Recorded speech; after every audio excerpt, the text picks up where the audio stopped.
কোটা বিরোধী আন্দোলনের সময় ছাত্র জনতার মিছিলে নির্বিচারে গুলিবর্ষণে ঢাকার মোহাম্মদপুরে মুদি দোকানি আবু সাইদ হত্যা মামলায় সাবেক আইজিপি আব্দুল্লাহ আল মামুন এবং রাজধানীর নিউ মার্কেটের ব্যবসায়ী আব্দুল ওয়াদুদ হত্যা মামলায় AKM শহীদুল হককে গ্রেপ্তার করা হয়েছে।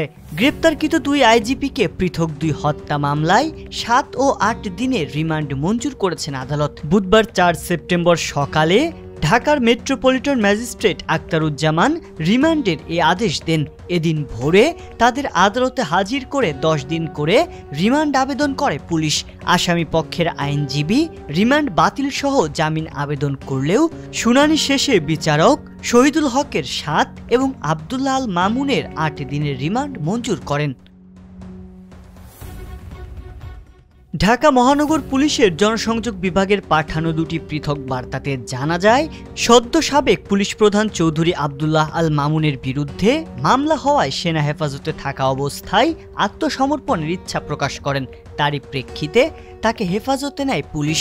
আর 6 বছর আগের পুলিশ প্রধান শহীদুল হককে মঙ্গলবার রাতে উত্তরা 16 নম্বর সেক্টর থেকে গ্রেপ্তার করা হয়। রিমান্ড শুনানির সময় শহীদুল হক নিজেকে নির্দোষ দাবি করে বলেন, তিনি পুলিশ প্রধান থাকতে কোনোদিন মিথ্যা মামলা দিয়ে কাউকে হয়রানি করেননি, বরং পুলিশকে জনগণের কাছে নিয়েছেন। নিজেকে নির্দোষ দাবি করে বলেছেন তার বিরুদ্ধে যেসব অভিযোগ আনা হয়েছে তার কোনোটাই সত্য নয়। অন্যদিকে রিমান্ড শুনানির পুরোটা সময় ধরেই চুপ ছিলেন সদ্য সাবেক পুলিশ প্রধান চৌধুরী আব্দুল্লাহ আল মামুন। বৈষম্য বিরোধী ছাত্র আন্দোলন চলাকালে আইন শৃঙ্খলা রক্ষাকারী বাহিনী পুলিশের ভূমিকা ছিল সবচেয়ে বেশি প্রশ্নবিদ্ধ। সরকারি পেটোয়া বাহিনী হিসেবে খেতাব পাওয়া পুলিশের বিরুদ্ধে জনসাধারণের অভিযোগ পৌঁছেছিল অন্তিম পর্যায়ে।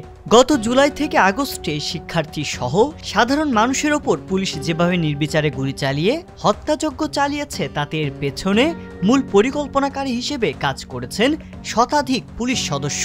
সম্প্রতি দেশীয় গণমাধ্যম কালের কণ্ঠে ছাত্র হত্যার হোতা শতাধিক পুলিশ শিরোনামে প্রকাশিত প্রতিবেদনে উঠে এসেছে এমন চাঞ্চল্যকর তথ্য।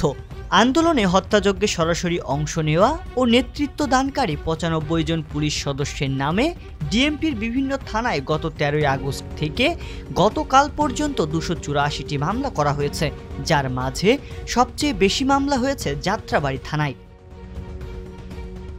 তবে কোনো নির্দিষ্ট মহলের নির্দেশ পালন করতে গিয়ে নির্বিচারে যে নৃশংস হত্যাযজ্ঞ পুলিশ বাহিনী চালিয়েছে তা যে কোনো ধরনের গণহত্যার ঘটনাকে হার মানাতে বাধ্য। মৃত্যু নিশ্চিত হওয়ার পরও নৃশংসতার চরম রূপ হিসেবে মৃতদেহের উপর পুলিশের পুনরায় গুলি চালানোর মতো ঘটনাও ঘটেছে। নৃশংসতম এসব কর্মকাণ্ডের পেছনের কারণ হিসেবে অনেকে দায় চাপাচ্ছেন চাকরি বাঁচাতে সরকারের নির্দেশ পালনের উপর। তবে কি পুলিশ শুধু ঊর্ধ্বতন কর্মকর্তাদের আদেশের মুখেই নৃশংস হত্যাযজ্ঞ চালিয়েছিল, নাকি নিজেদের অপকর্মকে পুঁজি করে বিশেষ কোনো ফায়দা নেওয়ার চেষ্টা ছিল? তা নিয়ে প্রশ্ন থেকেই যায়।